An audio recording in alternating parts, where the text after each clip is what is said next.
लो जी, कच्ची इंग्लिश की एक और वीडियो आपके लिए लेकर आ गया हूं। इस बार लाया हूं कच्चे फल, कच्ची रोटी, कच्चा वादा, कच्चा दूध और लास्ट में देखो कच्ची उम्र। इन सब की इंग्लिश आसानी से आपको एक जगह कहीं नहीं मिलेगी, लेकिन ये सारी चीजें मिला के एक जगह आपके स्क्रीन पर मैंने रख दी है। सबके इंग्लिश बताऊंगा एक एक एग्जाम्पल के साथ। मेरा नाम है सरताज, मैं हूं आपका इंग्लिश ट्रेनर, आपका इंग्लिश कोच, और आप देख रहे हैं सरताज क्लासेस, जहां पर ऐसी कमाल कमाल की जानकारियां इंग्लिश के बारे में फ्री में रोज मिलती है।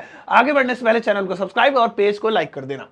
सबसे पहले हम बात करते हैं कच्चे फल की। भाई कच्चे फल मत खाया करो यार, उसे कच्चे फल अच्छे लगते हैं। इसे इंग्लिश में क्या बोलेंगे? कच्चे फल को अंग्रेजी में कहेंगे अनराइप फ्रूट। Unripe fruit. यहां पर याद रखिएगा, आप चाहें तो इस फ्रूट को हटाकर किसी भी फल का नाम लिख सकते हैं। बस अनराइप लगाइए, फल का नाम लिखिए, वो कच्चा हो जाएगा। जैसे उसे उसे कच्चे आम अच्छे लगते हैं, तो मैं कैसे कहूंगा? She likes. She likes. अब अनराइप लिखना पड़ेगा, unripe mangoes. She likes unripe mangoes. मैं कच्चे अंगूर नहीं खाऊंगा, I will not eat unripe, क्या कहते हैं अंगूरों को? ग्रैप्स। भाई निकल गया दिमाग से। अच्छा, तो ये हो गया कच्चे फल, तो अनराइप। अच्छा, पक्के कहना तो राइप बोल दीजिए, तो राइप हो जाएगा। कच्चे बोलना तो अन लगा दीजिए। तो देखिए एक साथ दो चीजें सीख ली।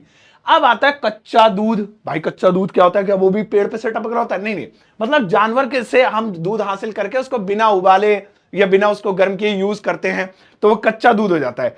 तो जो है कच्चे दूध को अंग्रेजी में कहेंगे रॉ मिल्क।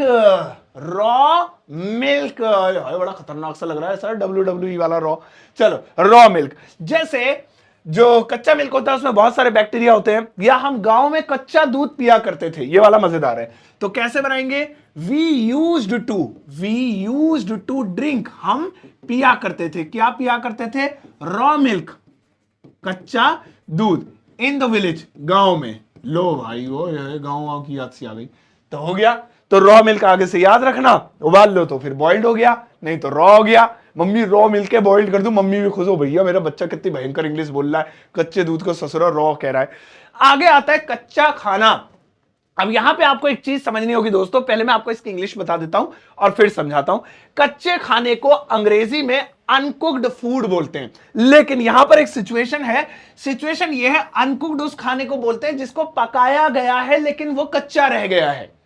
तो कच्चे खाने भी दो तरह के होते हैं। एक तो बाजार से सब्जियां उठा लाए, ले लौकी, ले भिंडी, ले तुरई, ले ये, ओए 2 रुपए किलो, 2 रुपए किलो। इतनी सस्ती तो खैर कहीं नहीं मिल रही, मेरे बचपन में भी नहीं थी। लेकिन वो जो है वो कच्ची सब्जियां, तो उनको हम रॉ कहेंगे, रॉ वेजिटेबल्स, रॉ वेजिटेबल्स, ठीक है। लेकिन वो रॉ वेजिटेबल को जब हमने पकाया तो कुकिंग कर रहे हैं हम उसकी, अब 2-3 सीटियां मार दी, है ना, अब क्या वो कच्ची रह गई, फिर भी खाने में उसे चबी नहीं रही है, तो वो क्या हो गई? अनकुक्ड हो गई। तो इसीलिए अनकुक्ड कहेंगे। तो जैसे मैं अनकुक्ड जो है किसी भी चीज के साथ, आप फूड के साथ अनकुक्ड लगा सकते हैं, या खाली अनकुक्ड फूड भी बोल सकते हैं। सो मेरी मम्मी, माई मदर, नेवर, नेवर, है ना, नेवर कुक्स, है ना, या मेक्स कर देते हैं क्योंकि यहां पर ऑलरेडी अनकुक आएगा। Never makes uncooked food, uncooked food, है ना। ये हालांकि बहुत बेसिक सेंटेंस है, इसलिए मेक्स बड़ा अजीब सा लग रहा है। यहां पर बहुत अच्छे अच्छे वर्ड्स यूज हो सकते थे, लेकिन क्योंकि बेसिक क्लास है, तो मेरी मम्मी कभी भी कच्चा खाना नहीं पकाती है, या अच्छा सा बनाते हैं। यार ये अच्छा नहीं लग रहा, वी शुड नॉट ईट। ये देखो, आय हाय, अब आया मजा। वी शुड नॉट ईट, हमें नहीं खाना चाहिए अनकुक्ड फूड, यानी कच्चा खाना। और फूड की जगह कच्ची भिंडी, अनकुक्ड ओकरा। ले, तुम तो यही सुन के हिल गए कि भिंडी को ओकरा बोलते हैं, तुम तो लेडी फिंगर लिए बैठे थे, है नहीं? ऐसे ही। और कच्ची तुरई, उसकी इंग्लिश नहीं आती, छोड़ो इसे यार, फिर वो बतानी पड़ जाएगी तुम्हें। आगे आता है दोस्तों कच्चे खाने के बाद कच्ची रोटी। ओह, इससे तो बाबू सोना की याद आ रही है, वो भी बेचारा खाता होगा जिसके बाबू सोना ने बनाई होगी। कच्ची रोटी, अब रोटियां हम सेक रहे हैं, कच्ची रह गई, है ना, तो उसे इंग्लिश में क्या कहेंगे? कच्ची रोटी को इंग्लिश में कहेंगे अनबेक्ड रोटी।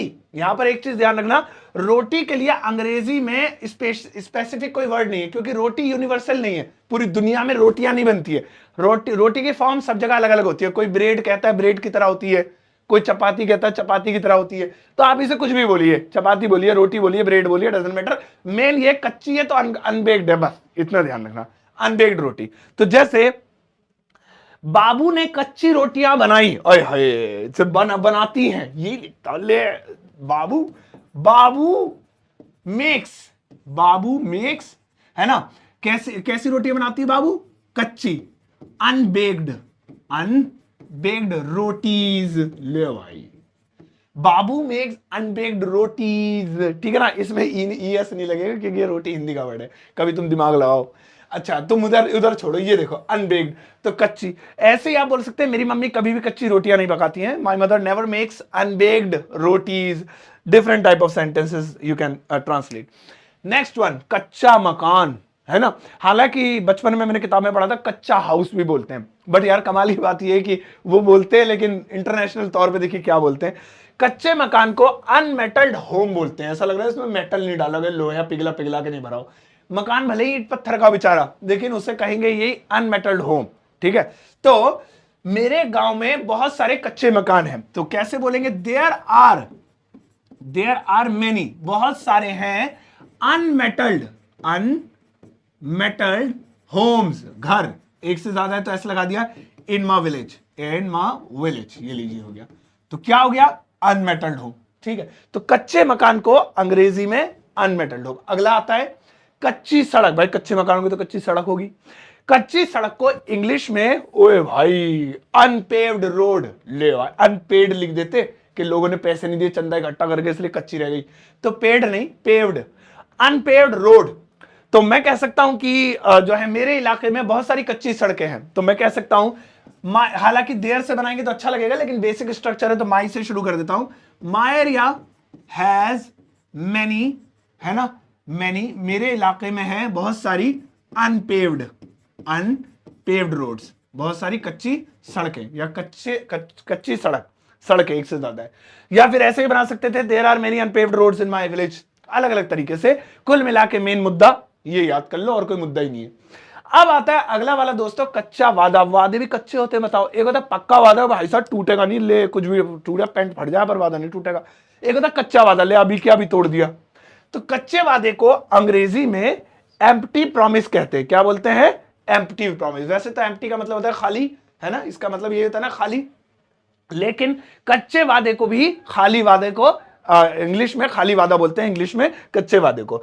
तो जैसे कभी भी कच्चा वादा मत करो, तो नेवर मेक, नेवर की स्पेलिंग दे, मैं क्या लिख रहा हूं, NA, ओफो मेरी इंग्लिश मेरी वीडियो देख के बिगड़ी है, नेवर मेक, है ना, एम्प्टी प्रोमिसेस, कभी भी कच्चे वादे मत करो, ठीक है ना।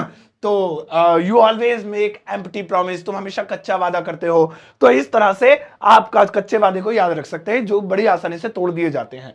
अगला आता है कच्चा माल।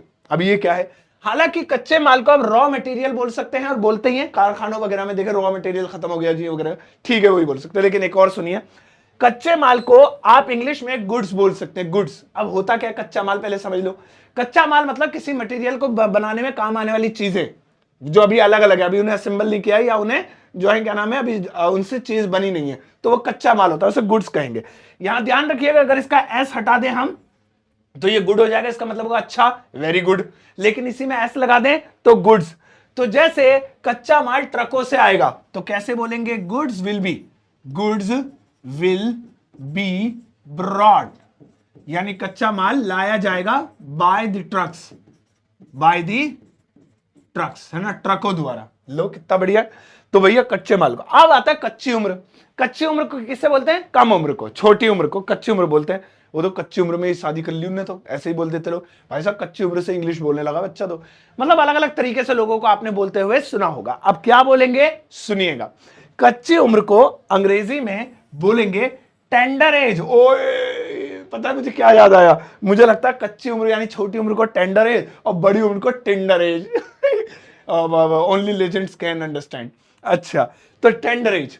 अब टेंडर एज होता है छोटी उम्र, जैसे वो छोटी उम्र से ही अंग्रेजी बोलता है ना, तो ही इज स्पीकिंग इंग्लिश, यानी बोल रहा है, ताहे के लिए स्पीक्स हो जाता, हम रहा कर रहे हैं, ही इज स्पीकिंग इंग्लिश, यानी कि वह अंग्रेजी बोल रहा है। अगर मुझे कच्ची उम्र से लिखना है तो सिंस लिखना पड़ेगा, मैं लिख रहा हूं कच्ची उम्र में अंग्रेजी बोल रहा है। एट अ टेंडर एज, ये देखो कच्ची उम्र में अंग्रेजी बोल रहा भाई साहब, तो बच्चा हम तो बुड्ढे हो गए, अभी तक इंग्लिश नहीं आई हमें। तो टेंडर एज। अब मैं आपको एक हिंदी का सेंटेंस देता हूं, वो बना के जाना। फिलहाल देखिए कितनी कमाल कमाल की चीजें एक साथ मजाक के मजाक में आपको सिखा दी, और आपने इतना टाइम दिया है, बहुत लकी हो यार। क्योंकि बहुत सारे लोग अभी इंस्टाग्राम पे रील सर्च कर रहे होंगे, आप कितने पढ़े लिखे हो कि आप पढ़ाई कर रहे हो इंटरनेट पे, महान हो आप, महान भाई। मैं सच में निकल के काश तुम्हें चूम लेता स्क्रीन के बाहर, बट अनफॉर्चुनेटली तुम्हारा शीशा गंदा हो जाएगा। फिलहाल आप इसको एक बार फिर से देख के नोट करिएगा। आप हिंदी का एक सेंटेंस बना के जाइएगा। तो यहां पर ज्यादा नहीं, बस एक सेंटेंस दिया हुआ है जिसकी इंग्लिश ट्रांसलेशन आपको करनी है। वीडियो को पॉज करके देख लेना, बस 1 मिनट में जरूरी जानकारी। आप मुझसे व्हाट्सएप पे कनेक्ट हो सकते हैं, बेहद आसान है। मेरा व्हाट्सएप चैनल है सरताज क्लासेस, लिंक वीडियो के डिस्क्रिप्शन बॉक्स में क्लिक करते मेरा व्हाट्सएप चैनल दिखाई देगा। जैसे ही फॉलो कर लेंगे जुड़ जाएंगे। वहां पर मैं फ्री में ढेर सारी चीजें भेजता हूं, जैसे वीडियोस के नोटिफिकेशन, पीडीएफ, पिक्चर्स और भी बहुत सारी चीजें फ्री में। और हाँ, मेरा एक छोटा सा कोर्स है super basic English learning course. इस कोर्स को आप परचेज कर सकते हैं, बेहद आसान है, वो मैं बाद में बताऊंगा, पहले सुन लो। ये कोर्स डिजाइन किया गया उन लोगों के लिए जिन्हें एबीसीडी के अलावा कुछ नहीं आता है, क्योंकि इसमें बेसिक सिखाई जाएगी। लेकिन अगर आपको थोड़ी बहुत बेसिक पहले से आती तो इसे मत लेना, क्योंकि फिर खामा खाई मुझ पर गुस्सा होगे। तो पहली मैं सेफ साइड खेल जाता हूं, ठीक है बहुत अच्छा कोर्स, अपने बच्चों को जरूर दिलाएगा। 999 का, लेकिन इतने पैसे बिल्कुल मत देना, पैसा बहुत मेहनत का आ रहा है। एक कोड लगाना SS50, 50% का फ्लैट डिस्काउंट मिल जाएगा, आधे रेटों में पूरा कोर्स आपका SS50। और मेरी किताब Amazon फ्लिपकार्ट पर अवेलेबल है, जिसे आप घर बैठे ऑल ओवर इंडिया कहीं पर भी ऑर्डर कर सकते हैं COD पर। खरीदना Amazon फ्लिपकार्ट से, इसके अलावा कहीं और से खरीदोगे फ्रॉड हो जाएगा पक्का। ये सभी जरूरी लिंक आपको वीडियो के डिस्क्रिप्शन बॉक्स में मिल जाएंगे। अब जाओ इस वीडियो को सबके साथ शेयर करना, और जाते जाते एक प्यारा सा लाइक देकर जाना।